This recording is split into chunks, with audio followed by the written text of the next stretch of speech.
আসসালামু আলাইকুম ওয়া রাহমাতুল্লাহ। আজকে আমি তোমাদের ফ্লুইড মেকানিক্সের নবম অধ্যায়ে যে একটা প্রমাণ আছে এটা ইনশাআল্লাহ করাই দিব। সো এই প্রমাণটা তোমরা একটু ভালো করে দেখো, ইনশাআল্লাহ সহজে বুঝতে পারবা। সো আমাদের এখন যে প্রমাণ করব সেটা হচ্ছে স্থিরভাবে কোন সমতল প্লেটের উপর আটকানো যে উলম্ব বল F সমান omega a v square by g, এটা আমাদের প্রমাণ করব ইনশাআল্লাহ। তো দেখো, বলছে যে প্রমাণ করা যায় স্থিরভাবে আটকানো উলম্ব সমতল প্লেটের আঘাতজনিত সৃষ্ট বল F সমান omega a v square by g কে, যেটা আমাদের প্রমাণ করতে হবে। সো এখানে আমার F হচ্ছে জেটের যে বল সেটা হচ্ছে F, A হচ্ছে জেটের ক্ষেত্রফল, V হচ্ছে জেটের বেগ। দেখো আমি একটা সমতল একটা স্থির প্লেট আঁকছি সমতল। এখানে আমরা এই যে এখান থেকে যে আমরা ফ্লোটা দিব, এখানে যে বেগটা পানি এখান থেকে যে বেগে প্রবাহিত জেটের মধ্যে দিয়ে যে বেগে পানি স্থির প্লেটের উপর আঘাত করবে, এখানকার যে বেগটা হবে এখানে কিন্তু সে বেগটা হবে না। কারণ কি আমরা যে বেগ এখান থেকে যে বেগটা হচ্ছে এখানে আঘাত করার কারণে এখানকার যে বেগটা সেটা হয়ে যাবে জিরো। স্থির প্লেটের উপর কোনো বেগে যদি আঘাত করা হয় তাহলে সে বেগটা হয়ে যাবে কি জিরো।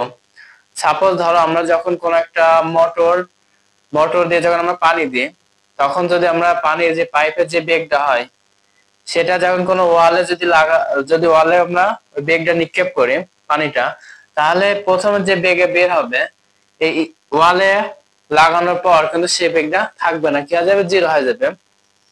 সেম এটার ক্ষেত্রে সেম একই, যে স্থির প্লেটের উপর কোনো বেগ দিয়ে যদি আঘাত করা হয় তাহলে সেই বেগে স্থির প্লেটের উপর আঘাত করার পর বেগটা হয়ে যাবে জিরো। এর জন্য কিন্তু এখানকার বেগটা আমাদের হচ্ছে বি, এখানে আঘাত করার পর ভি1 কি আছে জিরো। তাহলে আমরা এই জেটের ধরে ক্ষেত্রফল এখানে আমরা লিখবো জেটের ক্ষেত্রফল এ, ধরে যে ভি এ হচ্ছে যেটা ক্ষেত্রফল, যেটা ক্ষেত্রফল হচ্ছে এম। তারপর আমাদের ভি আছে যেটা বেগ, ভিটাকে যেটা বেগ। এবার আমরা জানি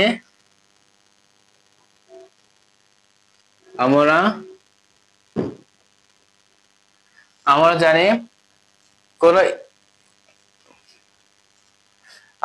প্রতি সেকেন্ডে এই জেটের মধ্যে প্রতি সেকেন্ডে যে প্রবাহিত তরলের বেগ ভি সমান omega A v square by g. আমরা একটা সূত্র জানি যে প্রতি সেকেন্ডে জেটের মধ্যে দিয়ে যে প্রবাহিত হচ্ছে প্রতি সেকেন্ডে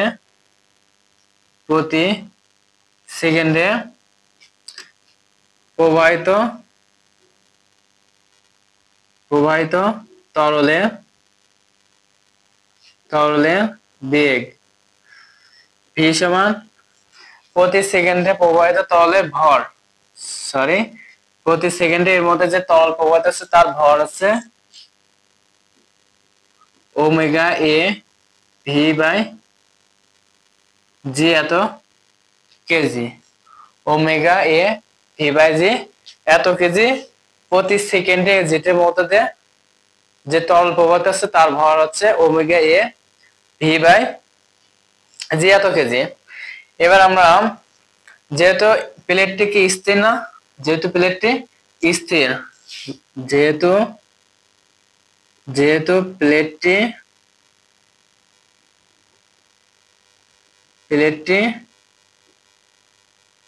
স্থির, সুতরাং প্লেটের উপর যে আঘাত করার ফলে তার বেগটা কি হয়ে যাবে জিরো।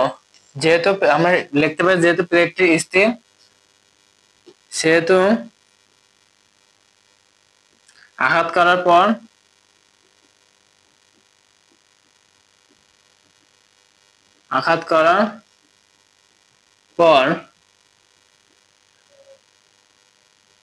বেগ কি হবে শূন্য হবে।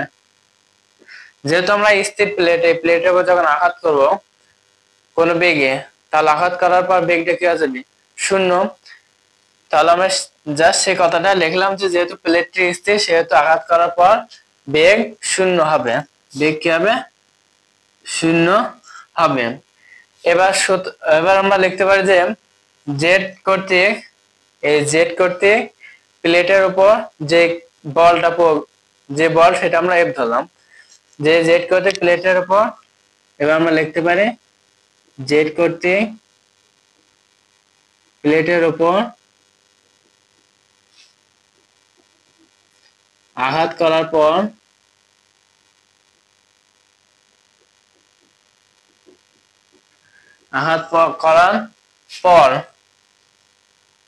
সৃষ্ট বল ধরলাম এফ। তাহলে কি যেহেতু প্লেটটি স্থির সেহেতু আঘাত করার পর বেগ শূন্য হবে, এবং জেড কর্তৃক প্লেটের উপর আঘাত করার পর সৃষ্ট বল এফ সমান, আমরা এখানে সূত্র এফ সমান প্রতি সেকেন্ডে প্রবাহিত তরলের ভর, প্রতি সেকেন্ডে প্রবাহিত তরলে ভর ইনটু বেগের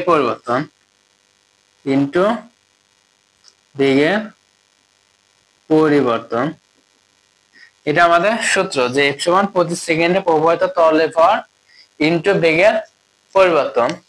তাহলে আমাদের প্রতি সেকেন্ডে প্রবাহিত তরলের ভর সেটা কি omega A V by G, omega A V by G into বেগের পরিবর্তন। দেখো আমাদের প্রথম বেগ ছিল কত ভি, এটা কত ভি ওয়ান কত 0, তাহলে আমরা এখানে বড় বেগ কত ভি আর ছোট কত 0, তাহলে আমরা যদি ভি এই ভি থেকে এই ভিটা বাদ দিই তাহলে কি পার্থক্য পেয়ে যাব না?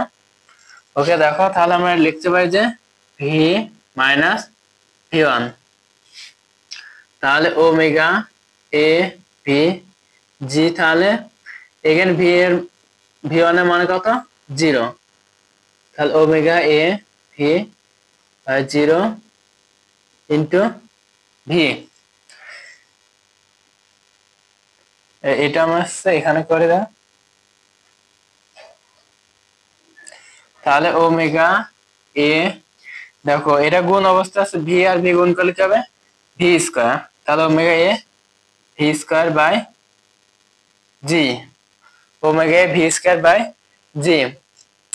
এবার আমাদের যে এককটা হবে এখানে কেজি লিখবো আর নিউটন লিখবো, সেটা আমাদের কি লিখবো দেখো, আমরা যদি এককে কনভার্ট করি দেখো তাহলে ওমেগা, আমি এখানে তো